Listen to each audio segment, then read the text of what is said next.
Welcome to this tutorial on how to roll over your Schwab IRA. In this video, we will guide you step by step through the process to ensure everything goes smoothly. To start, make sure you have your existing IRA account information and any necessary documents from your current provider ready to go. First, log into your Schwab account. If you do not have an account yet, you will need to create one. Click on the Accounts tab and select Rollover IRA from the menu. This will take you to the section where you can initiate the rollover process. Schwab will provide guidance on the types of accounts eligible for rollover, so make sure to review that information carefully. Next, you will need to choose how you want to fund your Schwab IRA.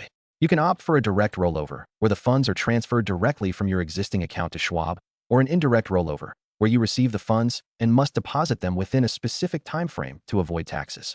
For most people, a direct rollover is the recommended option as it simplifies the process. After you submit your rollover request, it may take a few days for the transaction to complete. Be sure to check your account to confirm that the funds have been successfully transferred. If you have any questions during the process, Schwab offers support services that can assist you with any concerns. Thank you for watching, and good luck with your rollover.